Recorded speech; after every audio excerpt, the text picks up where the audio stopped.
Hey everyone, my name is Samantha, a team member here with SM Nursing Reviews. Today I'm going to walk through another new question style that you may see on your upcoming NexGen NCLEX, that bow tie question. So what is a bow tie question exactly? Well, these bow tie questions are essentially like a little bit of a more complex drag and drop.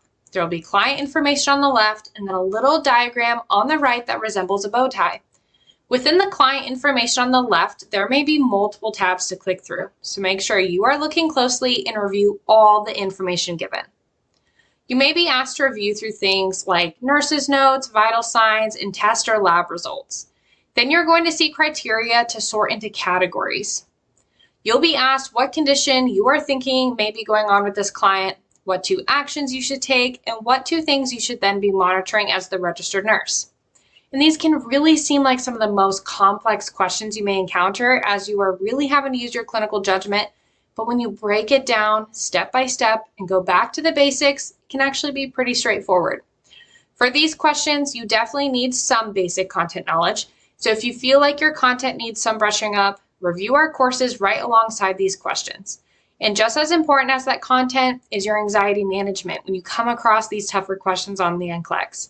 When I get to these questions, I like to start by just taking a deep breath, closing my eyes for just a second, and telling myself, this is one question. I've got this. Think of these as just a few separate questions all in one. So how are these questions scored? Let's break it down.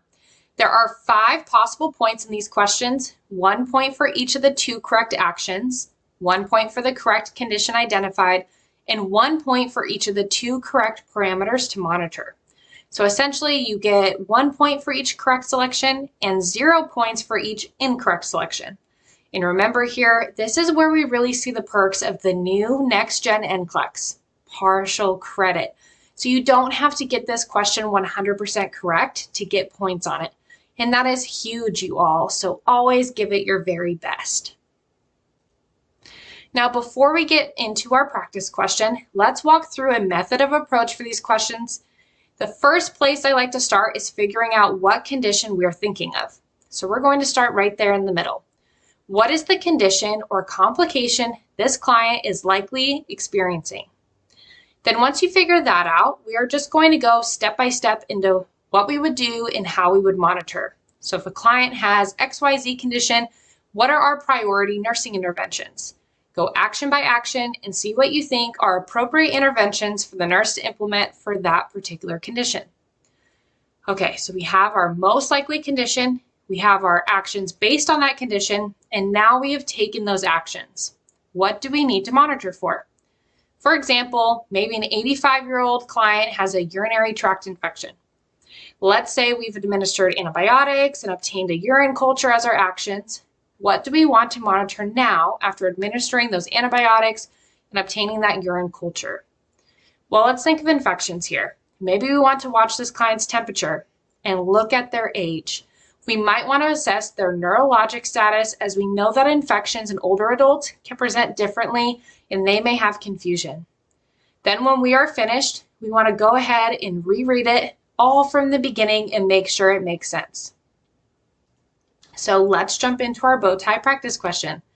We are going to start by reviewing the 2 available tabs, the nurse's note and the provided vital signs. Then we will walk through a few questions to help piece together that bow tie. So our nurse's note says, client admitted to the medical surgical unit 4 days ago with reports of increased fatigue and shortness of breath over the past week. Admission weight is 192 pounds. Today, the client reports dyspnea, fatigue, and a cough. The client states symptoms are worse after walking around, but overall, no significant changes over the last 4 days. Weight today is 196 pounds, and upon assessment, there are coarse crackles heard on auscultation, and the jugular vein is distended at 45 degrees. Today's vital signs includes a blood pressure of 141/86, heart rate 101 beats per minute, respiratory rate 24 breaths per minute, and an oxygen saturation of 93% on room air. Okay, so remember the first thing we want to do is figure out what condition we think this client is likely experiencing. Let's walk through a practice question to get to that answer. So after reviewing the previous findings, what condition is this client likely experiencing? Is it A, chronic obstructive pulmonary disease, B, heart failure, C, peripheral arterial disease, or D, pulmonary hypertension? Go ahead and pause if you need to and jump back in when you're ready. So the correct answer here is heart failure. And if you were even thinking about that left-sided heart failure, you're definitely on top of it. I notice a few key symptoms here with our client. Fatigue that worsens on exertion, dyspnea, and some crackles. And remember, when we have that left-sided heart failure, what is happening in the body? Well, I pair L for left and lungs to remind me that the blood isn't getting out of the heart properly and instead is backing up into the lungs. So when we have that, we can see things like dyspnea and crackles on our assessment. And as a bonus question, there is one other key finding that I didn't mention. Do you know what that might be? If you were thinking about jugular vein distension, absolutely. This is due to that increased pressure of not being able to pump adequately, which leads to a backflow of blood. Okay, so we know the most likely condition here is heart failure. That gets our middle section of the bow tie. Now we need to look at the left side, which are the actions we're going to take. Let's do another practice question here. This one is going to be a select all that apply. And remember, the standard select all that apply questions won't tell you how many to select, but in the bow tie, you have 2 correct answers. So I'll give you a hint here and tell you that there are 2 correct answers here. So which of the following are appropriate actions for the registered nurse to take while caring for a client with heart failure? A, administer furosemide as ordered. B, administer nifedipine as ordered. C, obtain an electrocardiogram or an ECG. D, prepare the client for an echocardiogram. Or E, request an order for ibuprofen. Go ahead, pause if you need to, and jump back in when you're ready. Let's take a deep breath and literally break these questions down one answer at a time. Our first answer here, furosemide. That's an appropriate order. Remember that this is a diuretic, and diuretics are often used in heart failure to help with all the extra fluid on board. The next answer choice, B, is administering nifedipine as ordered. Why would we want to question this order instead of administering it? So even though something is ordered, doesn't mean it's necessarily appropriate. This is your job as a registered nurse to always have your critical thinking hat on. You are the last check for safety with clients. Nifedipine belongs to the calcium channel blocker class of blood pressure medications, and it's actually contraindicated in heart failure. It causes some edema and fluid overload, which clients with heart failure already struggle with. We definitely don't want to make these worse for these clients. Now, getting an ECG, not really necessary here. But what is going to be a much better diagnostic test specifically for heart failure? An echocardiogram. An echo can look at the client's ejection fraction, make a for sure diagnosis of heart failure, and give us that percentage of blood that is pumping out of the left ventricle with each beat.